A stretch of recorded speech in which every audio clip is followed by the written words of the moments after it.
এখানে আমি সিম্বল নিয়ে আলোচনা করব। সিম্বল একটি গুরুত্বপূর্ণ এলিমেন্ট ফ্ল্যাশ এর ক্ষেত্রে, তাই সিম্বলটাকে খুব ভালো করে বুঝতে হবে, না হলে সামনের কাজগুলো করতে খুব অসুবিধা হবে। ফ্ল্যাশে সিম্বল তিন ধরনের। একটা স্টেজে যদি আমি 10টি বৃত্ত ব্যবহার করতে চাই, একটা বৃত্ত আমি আঁকলাম, বাকিগুলো কপি করে দিতে হবে অথবা বাকিগুলো আমাকে আঁকতে হবে। তাহলে প্রত্যেকটা সিম্বলের সাইজ যেটুকুন সব মিলে একটা বৃত্তের যতটুকুন সাইজ 10টা বৃত্তে মিলে 10 গুণ সাইজ হবে, অর্থাৎ ফাইলের সাইজ এভাবে বৃদ্ধি পাবে। কিন্তু সিম্বল এমন একটা ব্যাপার, যদি এই বৃত্তটাকে আমি একটা সিম্বল করে নেই, তাহলে ওই প্রজেক্টে যত জায়গায় আমি সিম্বলটা ব্যবহার করব ততবারই আমি লাইব্রেরি থেকে নিয়ে ব্যবহার করতে পারবো। সেক্ষেত্রে খুবই নগণ্য হারে ফাইলের সাইজটা বৃদ্ধি পাবে। এটা হচ্ছে মূল কাজ সিম্বলের। আবার সিম্বলের মাধ্যমে মুভি ক্লিপ তৈরি করা যায়, সিম্বলের মাধ্যমে বাটন তৈরি করা যায়, আমরা সেগুলো দেখব। তো সিম্বল মূলত এখানে ফাইলের সাইজ কমাইলো, এবং সিম্বলের মূল উদ্দেশ্য হচ্ছে একটা সিম্বল আমি তৈরি করলাম, সেটাকে বিভিন্ন জায়গায় আমি সেই লাইব্রেরি থেকে এনে ড্রাগ করে এনে ব্যবহার করতে পারবো। ছোট একটা কোনো একটা ডিজাইন বা একটা লোগো আমি তৈরি করলাম অনেক সময় ধরে, এখন সেই লোগোটাকে যদি আমি বিভিন্ন জায়গায় ব্যবহার করতে চাই, তাহলে এই সিম্বলটা খুবই উপকারী, এবং সেক্ষেত্রে যতবারই আমি সিম্বলটা ব্যবহার করব খুবই নগণ্য হারে ফাইলের সাইজটা বৃদ্ধি পাবে। ফ্ল্যাশে সিম্বল তিন ধরনের। প্রথম হচ্ছে গ্রাফিক্স সিম্বল। এটা কোনো একটা গ্রাফিক্সকে এনে সেটাকে গ্রাফিক্স সিম্বল হিসেবে তৈরি করা যায়।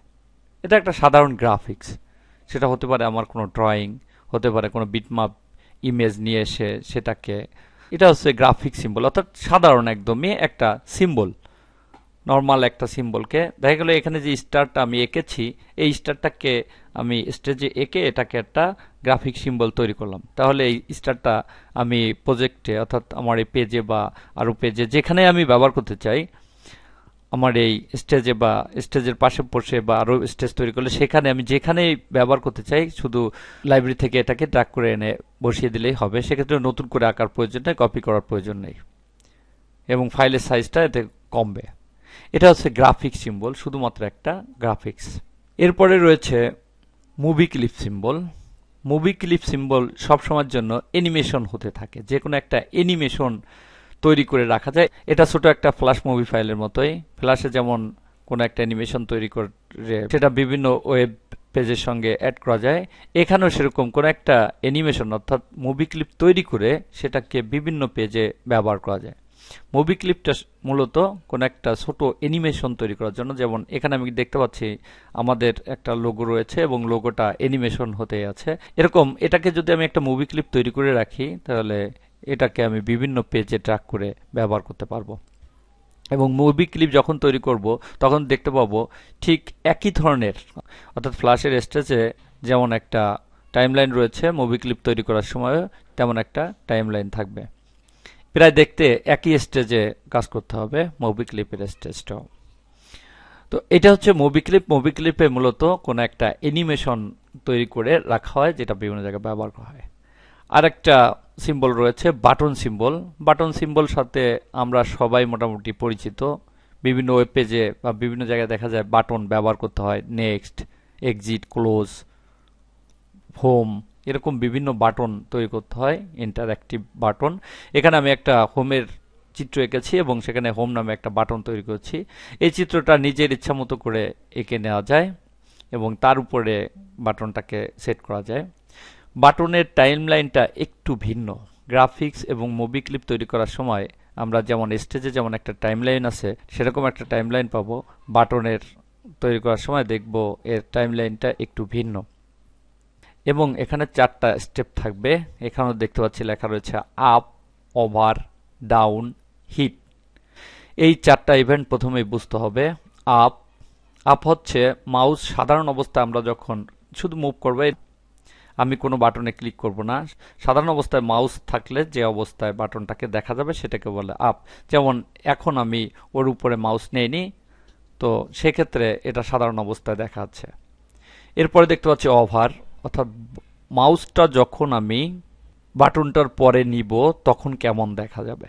আমি দেখতে পাচ্ছি এখানে যখনই আমি এই হোমের উপরে মাউসটা নিয়েছি তখন এখানে কালারটা চেঞ্জ হয়ে গেছে এবং লেখার কালারটাও চেঞ্জ হয়ে গেছে। এটা হচ্ছে ওভার। আমি বাইরে চলে আসি, ভিতরে যাই, বাইরে আসলে দেখছি এক ধরনের আপ অবস্থা রয়েছে, ভিতরে গেলেই ওভার অবস্থা রয়েছে দেখতে পাচ্ছি। আর একটা হচ্ছে ডাউন, যখন আমি ক্লিক করব তখন এই বাটনটার চেহারা কেমন হবে।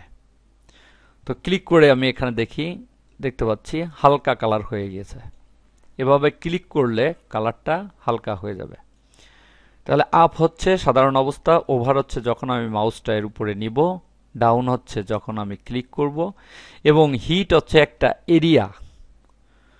এই এরিয়াটা সেট করে দেওয়া যায় কত দূর থেকে মাউসটাকে সে ইন্টারঅ্যাক্ট করবে, অর্থাৎ মাউসটা বাটনের কত কাছে নিলে সে মাউসটা ওভার বাটনটার কাজ শুরু করবে।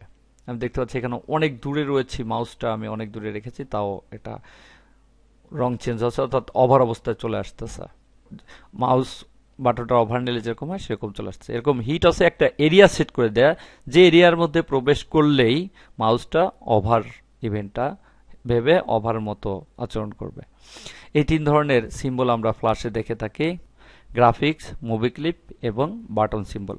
আমরা একটা একটা করে এই সিম্বলগুলোর একটা একটা উদাহরণের মাধ্যমে এটা শিখব।